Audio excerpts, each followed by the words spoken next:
Morning, नमस्कार। स्वागत आप सभी का एक बार फिर से उज्जवल के इस ऑनलाइन प्लेटफॉर्म उज्जवल क्लासेस में। ये हमारी करंट अफेयर जो हम पढ़ रहे हैं, राजस्थान की दैनिक समसामयिक की जो पढ़ रहे हैं, सभी प्रतियोगी परीक्षाओं के लिए अति महत्वपूर्ण क्लास है। और जो क्लास है वो 3rd नंबर की क्लास है। इससे पहले मैंने 2 क्लास ली और देखा जाए तो उनमें 5-5 क्वेश्चन मैंने लिए थे। उनसे संबंधित काफ़ी सारे क्वेश्चन थे। मतलब हम कह सकते हैं कि एक क्लास में मैंने आपको 50 से ज़्यादा इंपॉर्टेंट फैक्ट डिस्कस किए हैं। उसी में आज 3rd जो क्लास है उसका हम डिस्कस करेंगे। क्वेश्चन नंबर फर्स्ट, लाड़ेसर अभियान का मुख्य उद्देश्य क्या है?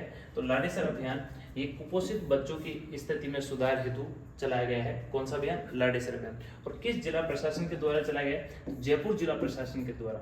जयपुर जिला प्रशासन के द्वारा जो अभियान चलाया गया है, जयपुर जिला प्रशासन के द्वारा ये अभियान चलाया गया है। और इस अभियान का नाम क्या है? लाड़ेसर अभियान। किससे संबंधित है? कुपोषित बच्चे, वे बच्चे जिनमें प्रोटीन की कमी आ जाती है तो उनका शरीर कुपोषण से ग्रस्त हो जाता है। मतलब उनमें मिनरल्स और जो आवश्यक विटामिन वगैरह होते हैं उनकी कमी आती है। तो उस स्थिति में सुधार हेतु जो अभियान चलाया गया उसका नाम क्या है? लाड़ेसर अभियान। और जयपुर के जो जिला कलेक्टर हैं, वर्तमान में जो जयपुर के कलेक्टर हैं उनका नाम क्या है? जितेंद्र सोनी। क्या नाम है? जितेंद्र सोनी। तो ये बात आपको याद रखनी है, जितेंद्र सोनी के द्वारा इस अभियान की शुरुआत की गई। नेक्स्ट जो क्वेश्चन है इसी से संबंधित है। कैंप कार्यक्रम का उद्देश्य क्या है?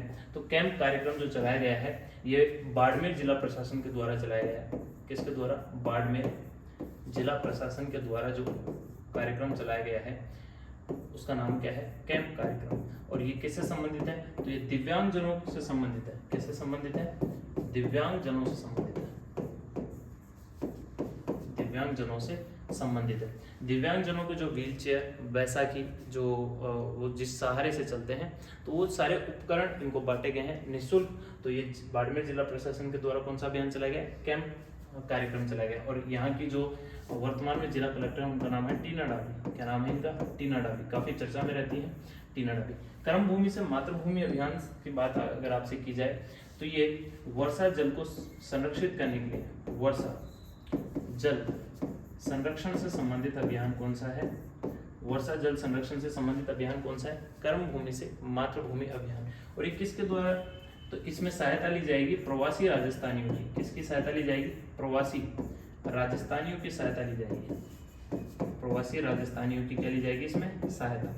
ऐसा व्यक्ति जो राजस्थान मूलतः निवासी है और किसी अन्य राज्य, किसी अन्य देश में कार्य कर रहा है और यहाँ पर आकर मदद कर रहा है, तो उस राजस्थानी को क्या कहते हैं? प्रवासी राजस्थानी। तो ऐसे राजस्थानियों की इसमें मदद ली जाएगी। और ये कौन सा अभियान है? कर्म भूमि से मातृभूमि। इन्हीं को सम्मान देने के लिए राजस्थान सरकार के द्वारा प्रवासी राजस्थान दिवस पहली बार घोषणा की गई है। इसके द्वारा प्रवासी राजस्थान जो दिवस है ये मनाने की घोषणा की गई है। और कब की गई है? 10 दिसंबर को प्रतिवर्ष कौन सा दिवस मनाया जाएगा?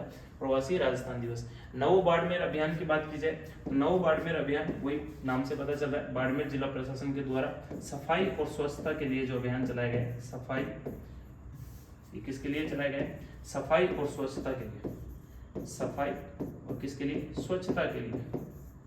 स्वच्छता के लिए जो अभियान चलाया जाता है वो कौन सा अभियान चलाया गया है? नवो बाड़मेर अभियान। ऐसे ही इंपॉर्टेंट और है गो स्नेह पात्र एवं पक्षी दाना अभियान। अगर इसकी बात की जाए तो ये पक्षी दाना अभियान ये किससे संबंधित है? तो नाम से पता चल रहा है गो स्नेह पात्र, मतलब कोई ऐसा पात्र आपको रख देना है जिसमें खाना हो। किसके लिए? गौ माताओं के लिए।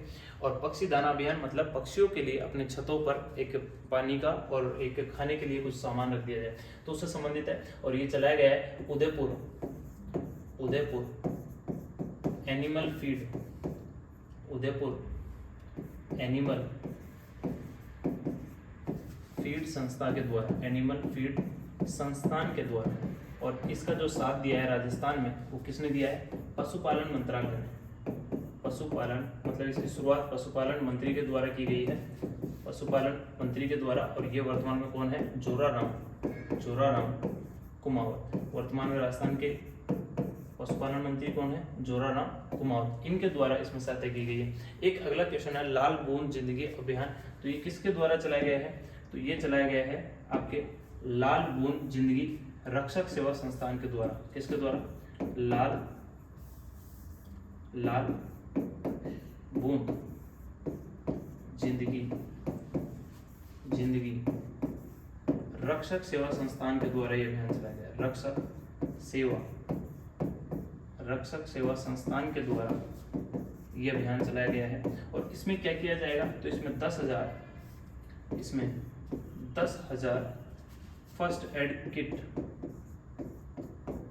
एड जो किट होते हैं ये वितरित किए जाएंगे ताकि एम्बुलेंस के आने से पहले एक प्राथमिक उपचार सभी को मिल जाए। ये जो सड़क किनारे गवर्नमेंट स्कूल वगैरह होती हैं, गवर्नमेंट ऑफिस वगैरह होते हैं, उनको ये 10,000 फर्स्ट एड किट बांटे जाएंगे ताकि अगर कोई छोटा मोटा एक्सीडेंट होता है तो प्राथमिक उपचार वहीं पर मिल सके एम्बुलेंस के आने से पहले। नेक्स्ट जो है वो है राष्ट्रीय सड़क सुरक्षा। बहुत इंपॉर्टेंट क्वेश्चन है। राष्ट्रीय जो सड़क सुरक्षा माह मनाया गया है उसमें 2025 की थीम क्या थी, तो इसकी थीम जो थी वो क्या थी, परवा थीम रही है। और कब से कब तक, 1 से 31 जनवरी 2025 तक। या यूँ कह सकते हैं कि जनवरी का जो पूरा महीना है वो सड़क सुरक्षा माह के रूप में मनाया गया है। और इसमें राजस्थान की तरफ से सड़क सुरक्षा एवं परिवहन मंत्री कौन है राजस्थान सरकार के, सड़क सुरक्षा एवं परिवहन मंत्री कौन है, तो इनका नाम है प्रेमचंद बैरवा। ये राजस्थान के सड़क सुरक्षा एवं परिवहन मंत्री हैं। और राजस्थान के वर्तमान में क्या है, ये डिप्टी सीएम भी हैं, क्या है, उप मुख्यमंत्री भी हैं, उप मुख्यमंत्री। राजस्थान के उप मुख्यमंत्री भी वर्तमान में कौन है, प्रेमचंद बैरवा। इन्हीं के पास एक और मंत्रालय है और उस मंत्रालय का नाम क्या है, आयुष मंत्रालय। राजस्थान सरकार का आयुष मंत्रालय के जो मंत्री हैं वो भी कौन है, आयुष मंत्री भी कौन है, प्रेमचंद बैरवा। इन्हीं के साथ डिप्टी सीएम एक और है, दिया कुमारी। तो ये परवा राष्ट्रीय सड़क सुरक्षा माह मनाया गया। इसकी थीम क्या रही है, परवा 1 जनवरी से 31 जनवरी 2025, मतलब पूरा जनवरी माह सड़क सुरक्षा माह के रूप में मनाया गया। भारत का प्रथम रीजनल ड्राइविंग ट्रेनिंग सेंटर की बात की जाए तो ये खुला है सिंघावल में। और सिंघावल कहाँ पर आता है, तो ये अजमेर डिस्ट्रिक्ट के अंतर्गत आता है, अजमेर डिस्ट्रिक्ट के अंतर्गत। अच्छा, ये क्या है, रीजनल ड्राइविंग ट्रेनिंग सेंटर। तो यहाँ से कई जो लोग होते हैं जो ये सोचते हैं कि बाहर सऊदी अरब और अन्य देशों में टैक्सी ड्राइवर का काम कर सके, तो उनको वहाँ जाने के बाद वहाँ के एजेंट द्वारा लूट लिया जाता है, मतलब जो एक्स्ट्रा कॉस्ट होती है वो ली जाती है। तो भारत में ही इसका सॉल्यूशन निकाला गया है और भारत का पहला रीजनल ड्राइविंग ट्रेनिंग सेंटर कहाँ बनाया गया है, सिंघावल अजमेर में, ताकि वो लोग यहीं प्रशिक्षण लें और यहीं से उनको एक ड्राइविंग लाइसेंस मिल जाए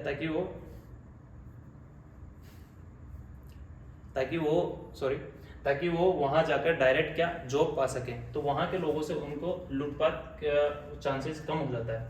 देश का प्रथम बाल चौपाल चिल्ड्रन पार्क पूछे तो ये कहां पर, तो ये महाराणा प्रताप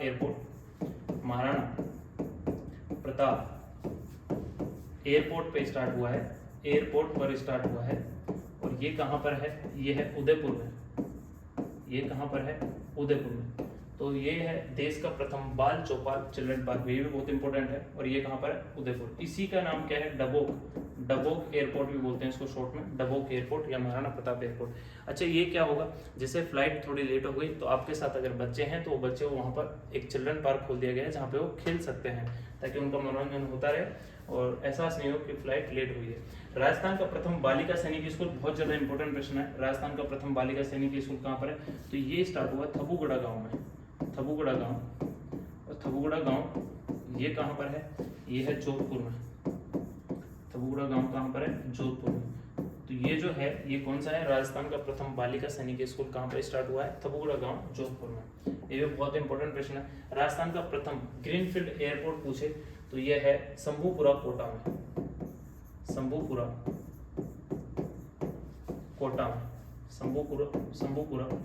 कोटा डिस्ट्रिक्ट में राजस्थान का प्रथम ग्रीनफील्ड एयरपोर्ट। ग्रीनफील्ड एयरपोर्ट क्या होता है, ऐसा एयरपोर्ट जो मतलब ऐसा स्थान जहां पर पहले से कोई एयरपोर्ट ना हो, वहां पर बिल्कुल बुनियादी तौर पर उसको डेवलप किया जाए, तो ऐसा एयरपोर्ट क्या कहलाता है, ग्रीनफील्ड एयरपोर्ट कहलाता है। तो यहाँ पर शंभूपुरा में कोई भी ऐसा बुनियादी स्ट्रक्चर था नहीं, तो बिल्कुल बेस से उसको शुरुआत किया जा रहा है। तो ये शंभूपुरा कोटा में। और राजस्थान की प्रथम फ्लाइंग स्कूल पूछा जाए तो ये किशनगढ़ अजमेर में, किशनगढ़ कहाँ पर, अजमेर में। ये राजस्थान की प्रथम थी, परंतु अभी सेकंड की भी घोषणा हो चुकी है। सेकंड कहाँ पर, तो ये है हमीरगढ़ में, हमीरगढ़ भीलवाड़ा में, हमीरगढ़ कहाँ पर, भीलवाड़ा में। जो प्लेन चलाने के लिए और प्लेन को मेंटेन करने के लिए एक क्रू रहता है, स्टाफ, तो उसकी ट्रेनिंग के लिए जो फ्लाइंग स्कूल की आवश्यकता पड़ी है, तो राजस्थान का जो पहला है वो किशनगढ़ अजमेर में, और सेकंड जिसकी हाल ही में घोषणा हुई है वो कहाँ पर, हमीरगढ़ भीलवाड़ा में स्टार्ट होगा।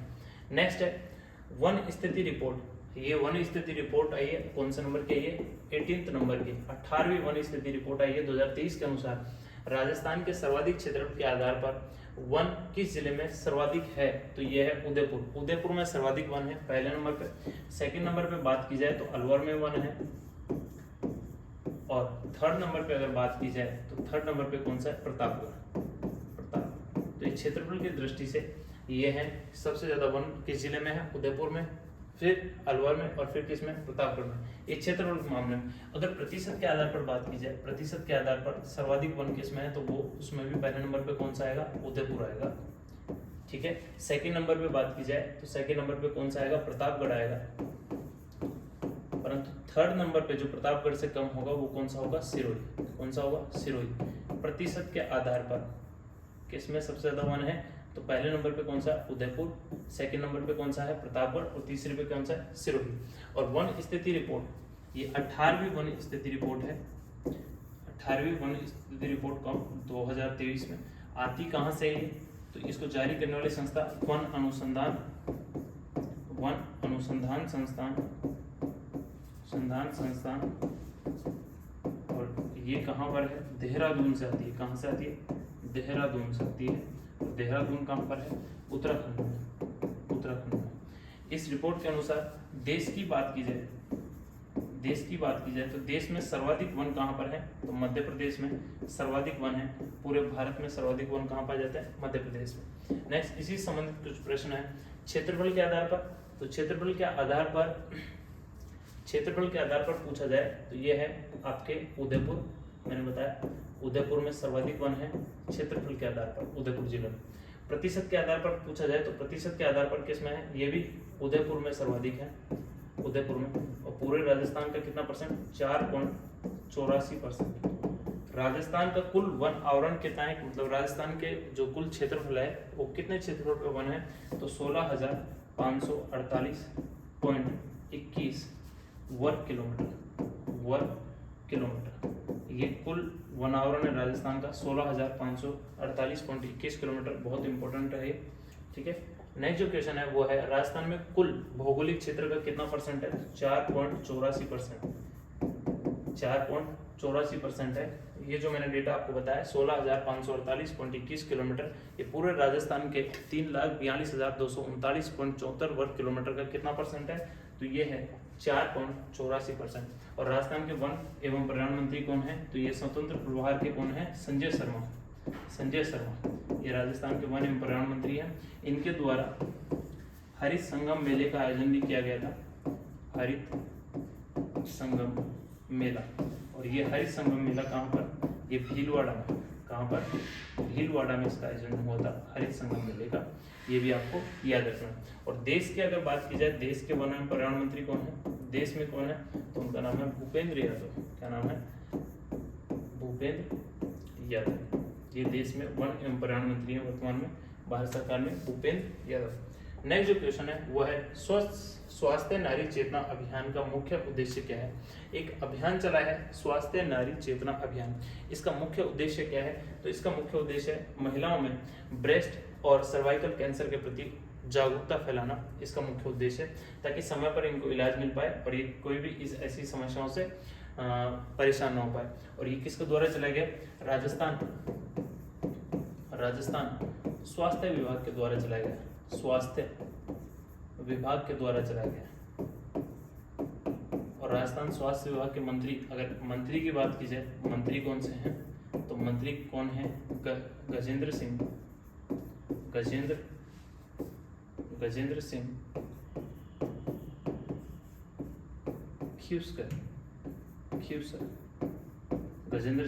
ख्यूसर। और एक और यहाँ पर इम्पोर्टेंट फैक्ट बनता है, वो क्या है कि राजस्थान निःशुल्क निशुल्क दवा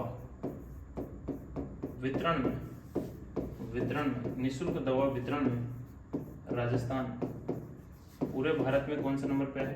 पहले नंबर पे है। निशुल्क दवा वितरण पूरे भारत में सर्वाधिक कहाँ पर होती है? हमारे प्रदेश राजस्थान में। तो स्वस्थ नारी चेतना अभियान का मुख्य उद्देश्य पूछे तो महिलाओं में ब्रेस्ट और सर्वाइकल कैंसर के प्रति जागरूकता फैलाना है। ये किसके द्वारा चलाया गया? तो राजस्थान स्वास्थ्य विभाग के द्वारा चलाया गया और इसके मंत्री कौन है? गजेंद्र सिंह खीवसर, वर्तमान में राजस्थान के स्वास्थ्य मंत्री हैं। और ये निःशुल्क दवा वितरण में राजस्थान की अगर रैंक पूछी जाए तो भारत में पहले नंबर पे है निःशुल्क दवा वितरण में। राजस्थान में शिक्षा के बढ़ते कदम, इसका नया नाम बदलकर क्या कर दिया गया है? ये इंपॉर्टेंट प्रश्न है। तो इसका नया नाम बदलकर क्या कर दिया गया? मुख्यमंत्री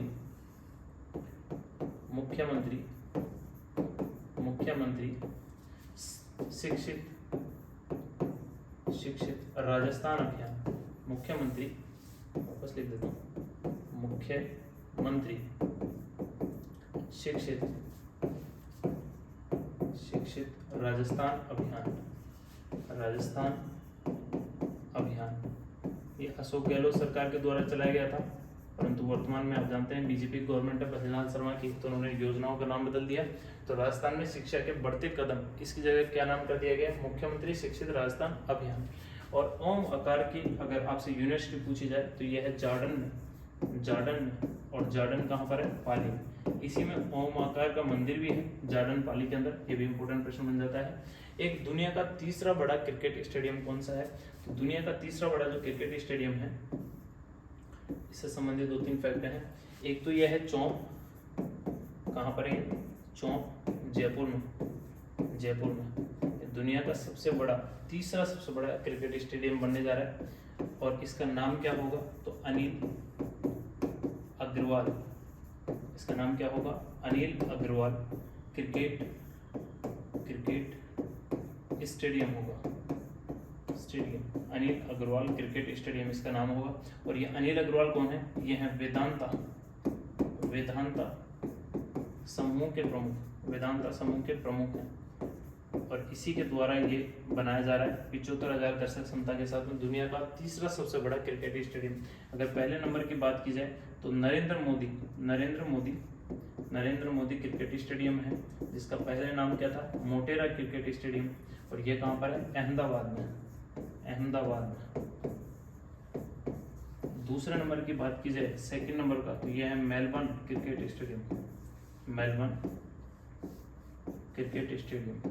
स्टेडियम। और ये कहाँ पर है? ऑस्ट्रेलिया। और तीसरा सबसे बड़ा हमारे जयपुर में बनने जा रहा है और जयपुर में कहाँ पर? चौक में। किसके नाम पर होगा? अनिल अग्रवाल क्रिकेट स्टेडियम इसी वेदांता समूह के द्वारा बनाया जा रहा है और इन्हीं के प्रमुख कौन है? अनिल अग्रवाल, जिनके नाम पर यह होगा दुनिया का तीसरा सबसे बड़ा क्रिकेट स्टेडियम। आगे अंकुश अभियान। तो अंकुश अभियान चलाया गया है। जो अंकुश अभियान है ये नशा मुक्ति के लिए है। नशा मुक्ति के लिए जो अभियान चलाया गया है और ये कहाँ पर चलाया गया है? बीकानेर जिला प्रशासन के द्वारा बीकानेर में चलाया गया है। बीकानेर में नशा मुक्ति के लिए जो अभियान चलाया गया है वो कौन सा है? अंकुश अभियान। एक नई किरण अभियान भी पूछेगा आपसे। नई किरण तो राजस्थान सरकार द्वारा चलाया गया था। ये भी किससे संबंधित है? नशा मुक्ति के लिए। नशा मुक्ति हेतु ही कौन सा अभियान है? नशा मुक्ति हेतु कौन सा अभियान? नई किरण अभियान। एक किसान सम्मेलन का आयोजन कहाँ किया गया है? तो ये जो क्वेश्चन था उस वक्त जब किसान आंदोलन हुआ था, मतलब किसान सम्मेलन हुआ था, तो उस वक्त ये जब हुआ था तो ये हुआ था उदयपुर में। कहाँ हुआ था ये? उदयपुर में। और ये बात है दिसंबर 2024 की, जब भजनलाल शर्मा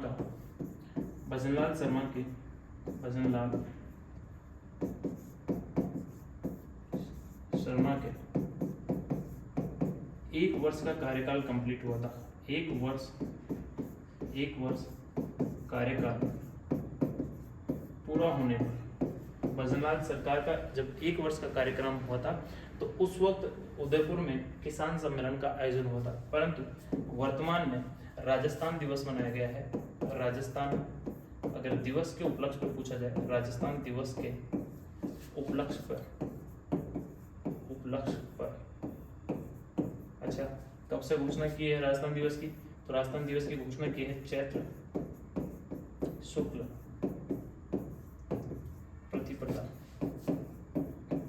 ये राजस्थान दिवस की क्या की है, घोषणा।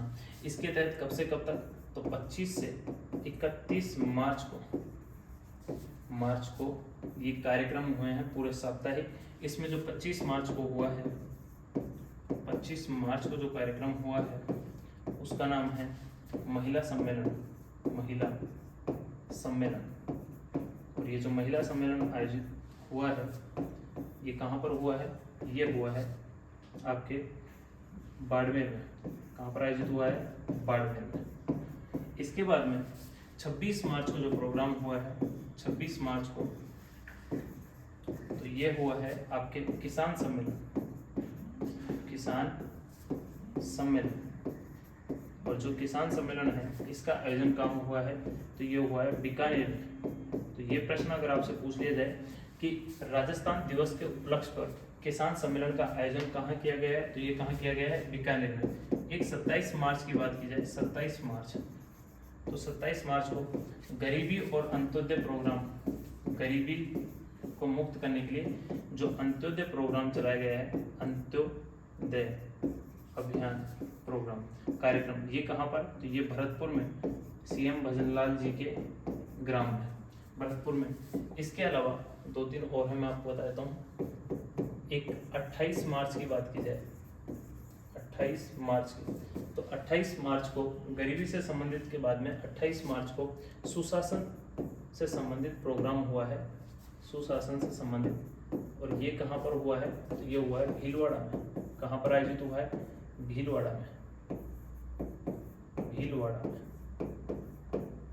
ठीक है। इसमें जो अच्छा प्रशासन करते थे जिला कलेक्टर वगैरह, उन सभी को सम्मानित किया गया है, सम्मानित किया गया।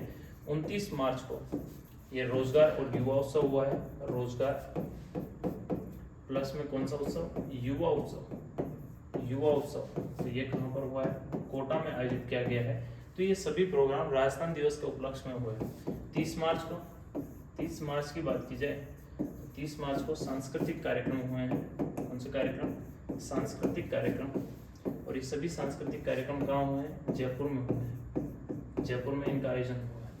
एक बात की जाए 31 मार्च को, 31 मार्च को, तो 31 मार्च को निवेश उत्सव मनाया गया है, निवेश उत्सव। और ये जो निवेश उत्सव है ये भी कहाँ पर, जयपुर में आयोजित किया गया है 31 मार्च को। तो ये सभी प्रोग्राम थे।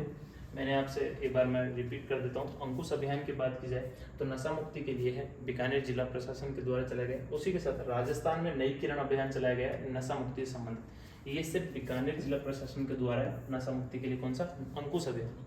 एक किसान सम्मेलन का आयोजन कहाँ किया जाता है, कहाँ किया है, तो ये उदयपुर में हुआ था जब भजनलाल शर्मा के 1 वर्ष का कार्यकाल पूरा हुआ था। उस उपलक्ष्य में जो किसान सम्मेलन हुआ था, कहाँ हुआ था, उदयपुर में, दिसंबर 2024 में।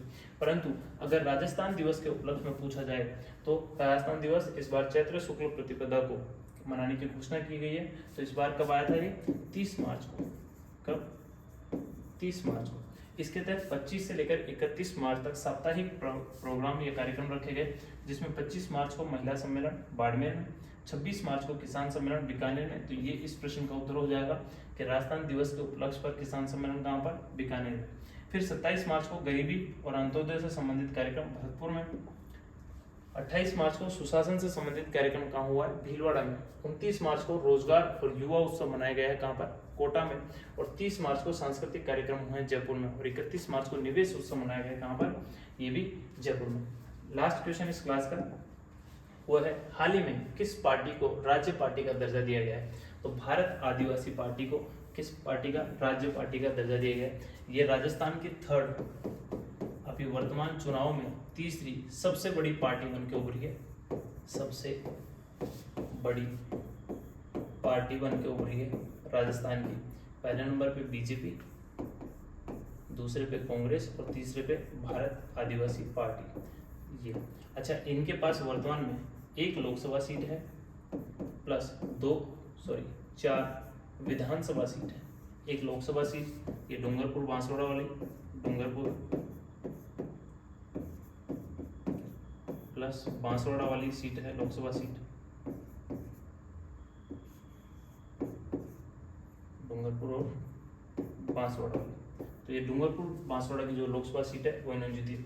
अच्छा, कोई भी पार्टी को राज्य पार्टी का दर्जा कब मिलता है?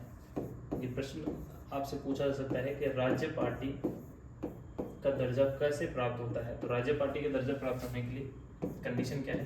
पहली कंडीशन, यदि कोई पार्टी जिसके विधानसभा में कुल वोट का 6% वोट मिला या 2 विधानसभा सीट पर जीत प्राप्त हुई हो, सीट मिली, कुल जो वोट है उनका 6% हो विधानसभा में या 2 विधानसभा सीट प्राप्त की हो, तब उसको राज्य पार्टी का दर्जा। दूसरा, यदि लोकसभा के जो कुल वोट उस राज्य के पर्टिकुलर राज्य की बात हो रही है, तो कुल वोट का 6% वोट मिला हो या 2 विधानसभा सीट पर जीत प्राप्त हुई हो या 1 लोकसभा सीट पर जीत प्राप्त हुई हो, तब जाके भी वो पार्टी क्या कहलाएगी? राज्य पार्टी का उसको दर्जा मिल जाएगा। तीसरे नंबर पे, कुल जो लोकसभा की जो सीटें हैं इसमें प्रत्येक 25 सीटों में से एक सीट पर जीत दर्ज की हो। तो प्रत्येक 25 लोकसभा सीट है, अगर किसी राज्य में 25 लोकसभा सीट है तो 1 लोकसभा सीट जीतने में आनी चाहिए, और अगर 50 है तो कितनी? 2। तो मतलब प्रत्येक 25 में से कितनी? 1। चौथी शर्त क्या है कि विधानसभा व लोकसभा में जो कुल वैध मत हैं, मतलब जो वैलिड वोट हैं, वैध मतों के 8% वोट मिले हो, 8% क्या मिले हो? वोट मिले हो, तब भी उस पार्टी को क्या कहा जाएगा? राजनीतिक राज्य पार्टी कहा जाएगा। और लास्ट जो कंडीशन है वो ये है कि विधानसभा में या